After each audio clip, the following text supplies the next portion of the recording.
ದತ್ತಾತ್ರೇಯಾಯ ನಮಃ.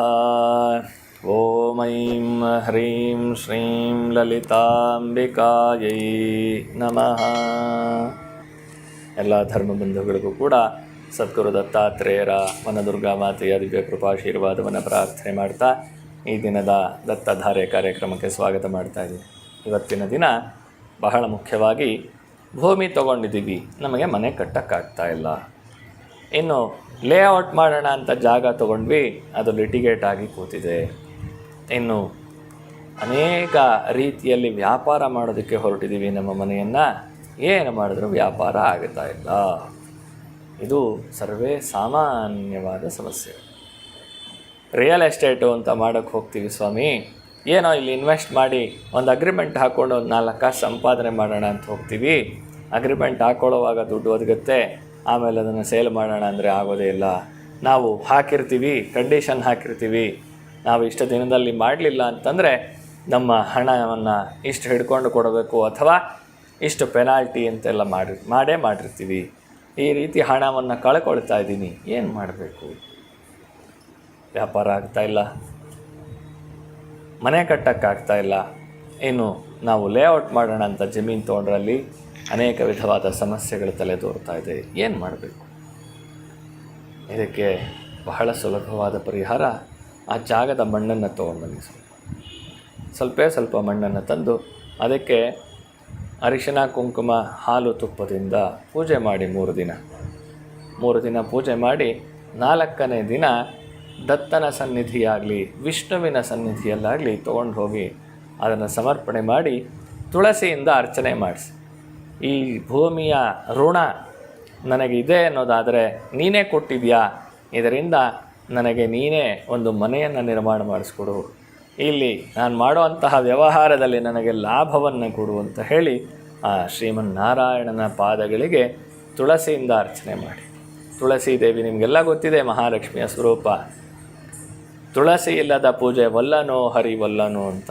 ಯಾರು ತುಳಸಿಯಿಂದ ಶ್ರೀಮನ್ನಾರಾಯಣನಿಗೆ ಪೂಜೆಯನ್ನು ಮಾಡ್ತಾರೋ ಅವರಿಗೆ ಸದಾಕಾಲ ಮಹಾಲಕ್ಷ್ಮಿಯ ಅನುಗ್ರಹ ಆಗುತ್ತೆ ಅನ್ನೋದರಲ್ಲಿ ಸಂದೇಹವೇ ಇಲ್ಲ. ಇದು ಒಂದಾದರೆ, ಎರಡನೇದಾಗಿ ಮನೆ ವ್ಯಾಪಾರ ಆಗ್ತಾ ಇಲ್ಲ ಅಂದರೆ ಆ ಮನೆಗೆ ದೃಷ್ಟಿ ದೋಷಗಳಾಗಿರುತ್ತೆ. ಆ ದೃಷ್ಟಿ ದೋಷವನ್ನು ನಿವಾರಣೆ ಮಾಡ್ಕೊಳ್ಳೋದಕ್ಕೆ ಮಂಗಳವಾರ, ಗುರುವಾರ, ಭಾನುವಾರ ಈ 3 ದಿನಗಳಲ್ಲಿ ಒಂದು ದಿನ ಸಂಧ್ಯಾಕಾಲ 7 ಗಂಟೆ ಕಳೆದ ಮೇಲೆ ಒಂದು ನಿಂಬೆಹಣ್ಣು, ಒಂದು ತೆಂಗಿನಕಾಯಿ ಮತ್ತು ಒಂದು ಕುಂಬಳಕಾಯಿನ ತಗೊಳ್ಳಿ. ಅದನ್ನು ಮೊದಲು ನಿಂಬೆಹಣ್ಣನ್ನು ದೃಷ್ಟಿ ತೆಗೆದು ಕೈಯಲ್ಲಿ ಪಚನ ಮಾಡಿಬಿಡಿ.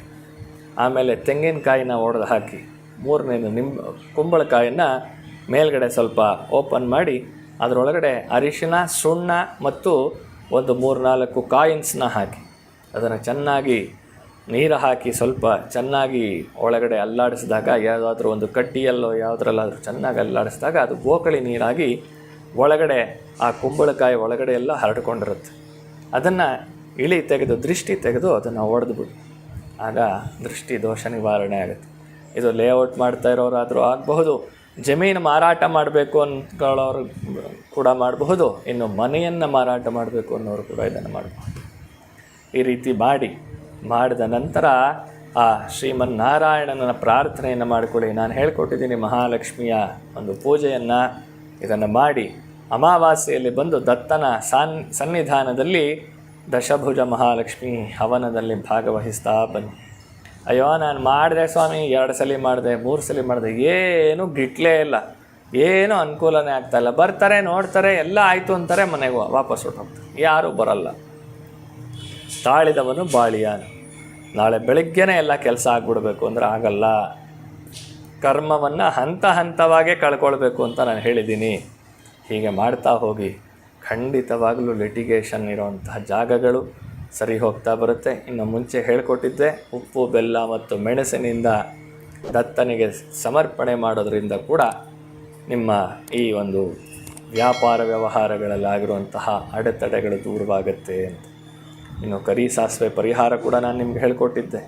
ಇದನ್ನು ಮಾಡ್ತಾ ಹೋಗಿ ಖಂಡಿತವಾಗಲೂ ಲಾಭವನ್ನು ಪಡ್ಕೊಳ್ಳೋದ್ರಲ್ಲಿ ಸಂದೇಹವೇ ಇಲ್ಲ ಅಂತ ಹೇಳಿ ತಿಳಿಸ್ತಾ ಇವತ್ತಿನ ಕಾರ್ಯಕ್ರಮಕ್ಕೆ ಮಂಗಳ ಹಾಡ್ತಾ ಇದೆ. ಓಂ ಶಾಂತಿ ಶಾಂತಿ ಶಾಂತಿ. ಸದ್ಗುರು ದಿವ್ಯಚರಣಾರವಿಂದಾರ್ಪಣಮಸ್ತು.